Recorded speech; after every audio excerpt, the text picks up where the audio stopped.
Old school D&D and a lot of the old school Renaissance products are really quite brutal games. Death is an ever-present possibility. What better way to capture the feeling of being small in a big, dangerous world than putting you into the role of mice? In this video, I'll be sharing my thoughts on this Mausritter box set that is full of some really good stuff. Let's take a look. Hi everyone, my name is Nate and you are watching WASD20. Now before we get to the review, I'm excited to announce that I will be headed out east for a trip next week to be a guest on Roleplay Tabletop. Roleplay Tabletop is a channel where a group of friends gets together every month and plays through a brand new one-shot D&D adventure. Each one-shot is a unique story written by the DM Eric Wyden, and they take place within Roleplay's homebrew fantasy world of Doorway. What's great about their monthly one-shots is that you can dive into each episode without having to catch up on countless hours of an ongoing campaign. Now, their channel is quite new, and Eric himself admits that he's constantly improving the studio. So while they're not quite Critical Role level yet, they've got a really good thing going, and I'm excited to jump in with them. I've watched some of their stuff, and Eric is a great DM.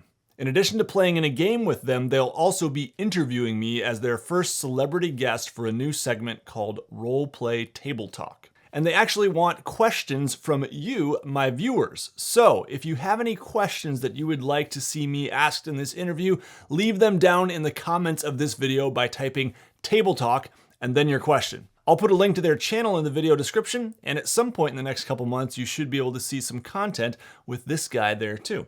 All right, to Mausritter. All right, so here we have the box set. You can see it is a gold Emmy Award winner for Best Family Game in 2021. Little description on the back. High quality box, really like the art. Really nice looking. Published by Losing Games and written by Isaac Williams. Inside the box, you get a whole lot of stuff. But let's start by taking a look at the book. So this is the basic rule book. By the way, there is a free PDF that is almost identical to this on DriveThruRPG or on itch.io. It's pay what you want, so you can go pick that up if you want the PDF. I really do like having this box set, however. The book itself is hardcover, and look at this. Oh, man. Just love that. Isn't that cool? Now, in the old school Renaissance community, it is very common for games to kind of hack several systems together and just borrow from other things. That's just a staple, really, of role-playing games in general. But I love that they actually list their inspiration. These are games or blogs I have drawn inspiration or shamelessly stolen from to build Mausritter. Most notably, there is a game called Into the Odd that was responsible for most of the core rules in this book. Also notice Knave is here for characters defined by inventories. We've got a table of contents here. The book is 43 pages. Little description of some of the basics to give you a feel for the game here. Also, I love these QR codes. There's another one on the next page, I believe. Look, instant mouse generator. So character creation in Mausritter is very simple. Everything you need is right here on this page with the exception of the equipment right here. And I happen to have a little character sheet me and my daughter worked on earlier today. We made a character named Violet. She is a merchant background and has the acorn birth sign and a gray marbled coat. Strength 11, dexterity 8, and will 7. So what I'm doing right here is I'm actually putting my tokens back on my inventory. Yes, you actually have physical tokens that come in this set. You can break these out here and actually put them right on your inventory. So I absolutely love that tactile feel, and it allows you to play some old school like Diablo inventory Tetris, which is always fun. So once you know what you're doing with making a character, I would estimate it will take you about 5 minutes. For me and my daughter, it was probably less than 10 minutes. Which for an 8-year-old with a limited attention span, that's great. You're going to be rolling 3d6 for your attributes and keeping the 2 highest. You can swap any 2 of those. You'll be rolling a d6 for hit protection and for pips. You can see we got a 3 and a 6, and then we are going to cross-reference on this backgrounds chart. So a 3 and a 6 means that we are a merchant. For our items, we have a hireling pack rat and a 20 pip IOU from a noble mouse. Pips are the basic currency of the mouse kingdom, by the way. You also start with torches, rations, and a weapon of your choice. Then you're getting your birth sign, coat, physical details, and you can select 1 item. Now notice that items do have these little dots for usage. So yes, these things can be worn out over time. Obviously that makes sense with something like a torch, But even a dagger, yes, a dagger can break, or in my case, my sword or my light armor here. Now, conditions are negative effects that your mouse will suffer, and they always take an inventory slot. So if your inventory happens to be full, you'll actually have to drop an item in order to fit that condition there. And you can have multiple conditions, even multiple of the same conditions, and they all have different ways they can be cleared. For example, you can see hungry here is after a meal, but exhausted is after a long rest. So for weapons, after a fight, roll a d6 for each item that was used during the fight on a 4 to 6 mark usage. For torches and lanterns, mark usage every 6 turns. For rations, after every meal, and other gear as needed. So yeah, pretty cool. I mean, one thing you'll definitely notice here is that everything is super densely packed in. You don't get a lot of wasted space. Yeah, you do get some nice art, but I found that while the rulebook is not very long, it is dense. And if you're playing the game for the first time, there are definitely going to be some times when you're going to have to pause and try to figure out a rule, unless you're better at memorizing things than I am. But here's the basics of how to play: overland travel, time, rest and healing, saves. The basic system for rolling dice is you're going to be rolling a d20 for your checks, and you're going to try to roll under your attribute. As for attacks, they always hit, and you roll your weapon's die and do that much damage. So for my sword, it is a d6. Damage is first dealt to a creature's HP, then once depleted, it goes to strength. Once a creature takes critical damage, they take the injured condition, which you can see here gives you disadvantage on strength and dex saves. Lots of other rules here we're not going to go over because there's so much good stuff in this book I want to talk about. Spells. Spells are really interesting. You get these little obsidian tablets here for your inventory, and you would write the name of the spell there. And you actually have to have that spell in either your main or off paw in order to cast it. You can decide on the power to cast it with up to the number of usage dots remaining on that spell. You roll a d6 equal to the power the spell is cast with. For each die which shows the value of 4, 5, or 6, mark 1 usage on the spell. So the spell effect would be described right here on this list of spells. There are 15 of them, but you can also use these as examples to create your own spells. And I'd imagine there's stuff online for custom spells people have made for Mausritter. They all have really interesting conditions for recharging. For example, a fireball spell, you need to burn in the heart of a raging fire for 3 days and nights. Once all the usage is filled out here, you'll have to do that thing in order to use it again. Most of them take 3 days or 3 nights or something like that, but some of them, like catnip, give a cat a gift it truly desires. There you go. Really kind of fun stuff that is going to make magic, I think, kind of rare. And there's also a cost.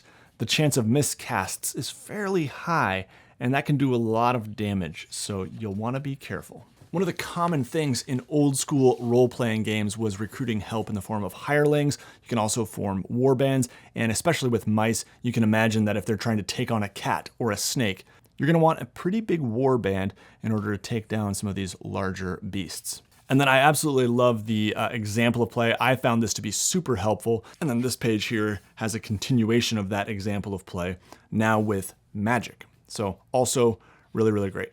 So those are the basic rules for players, and the rest of the book is all Game Master resources.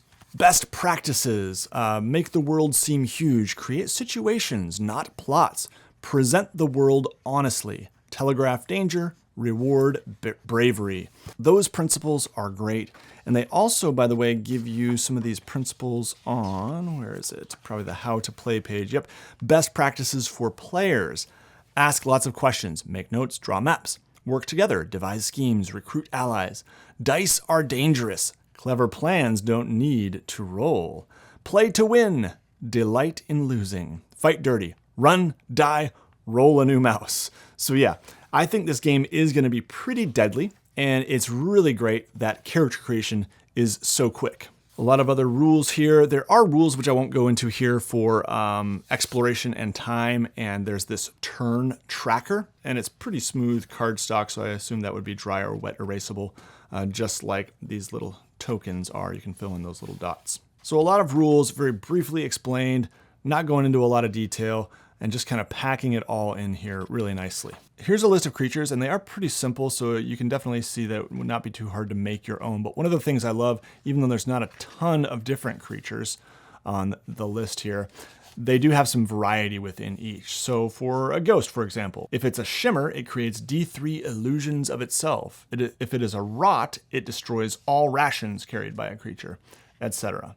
So that's kind of cool. You get a little bit of variety within each. You can either roll for those, or you could just pick one that you think you like best. All right, next up we have the Hex Crawl toolbox. So hex crawling is kind of a way of formalizing and gamifying the exploration of an overland area. And yeah, I've never actually done it before, but it's something I've always been attracted to, and it's definitely a staple of the OSR style of play. So here's some stuff for creating your own hexes: hex contents, landmarks, landmark details, mouse settlements, settlement size, governance, tavern names and inns, industries, events, etc. Factions, again, the world is always moving and changing in these sorts of games. And you know, the idea is to create a place that feels authentic and real, and then the players can interact with it as they see fit. And then we've got an actual example hex crawl. So this is the Earldom of Eck. You can see it has a number of hexes, and each one has a little description here with various locations that would be found in that hex. Some of them are not very detailed locations, but in this case, you know, there's just a 3 in 6 chance of humans being here. Stones useful for crossing river. So it's just like an encounter that they might find there. There's also some tables for encounters and rumors here. And then you've got this adventure site toolbox, a way for you to create your own adventure sites. Lots of useful stuff. And I could see some of this being useful in other role-playing games too, even if it's not mousy. Tools for randomly stocking rooms, room types, etc. And treasure. Oh yes, treasure tables, some magic items here. Love it. And then you've got another sample thing here. This is an adventure site, the adventure site of Stumpsville. Brief little description of what's going on here. You're not getting a huge detailed story, and then you get some details about each location, what sorts of encounters would be in each of those locations. Other useful tables here, all kinds of cool stuff for the Game Master: adventure seeds, non-player mice, gear and prices, mousy names, and then right here, you don't want to waste any space whatsoever. It's just a handy little quick rules reference of some of the basics of the rules. So yeah, really nice. In addition to that, they also do include a rules reference card here. And you can just put this out on the table, especially if you have newer players or you haven't played in a while. This would be really handy to leave out on the table for the players. For the Game Master, it actually does include a GM screen in the box. Of course, you've got this beautiful evocative Mausritter art. And then on the other side, you've got some rules references and other tools for the Game Master. So it's just thin cardstock, not super thick, but really handy, nice low profile, and a really great inclusion for this box set. The only other things we haven't talked about in the box are, well, I guess I did kind of show this, but this is actually a pad of character sheets. There's probably about 50 of them here. So that's awesome. Absolutely love that. And then we do get all these little tokens here for items, for conditions, and things like that. And there's some blank ones, so you can create your own. Now the yellow ones are actually specific to this little adventure, which also comes in the book. It's basically another adventure site. That's one thing I've noticed about these style of games is they prefer not to give you like a full story with all these NPCs and various locations the players are going to be traveling to. Rather, here is a location, but the story is really just this. It's very, very brief. They're not trying to tell you a story here. They're trying to present a scenario, a location, some possible conflicts and creatures and obstacles at that location, and then you can decide how it fits with your campaign. So you've got some random encounters here, you've got some special creatures just for this adventure, and then you've got the location, which I love this format. It's just a drawing of the location and then little details next to each location. How cool is that? If you like the look of this Honey in the Rafters adventure, I actually did pick up a whole set of these adventures called The Estate. You can also get the box set. For me, I just picked up the digital version. I might want to get the full box set because it comes with nice little cardstock things like this, and it comes with tokens like this, specific to each adventure.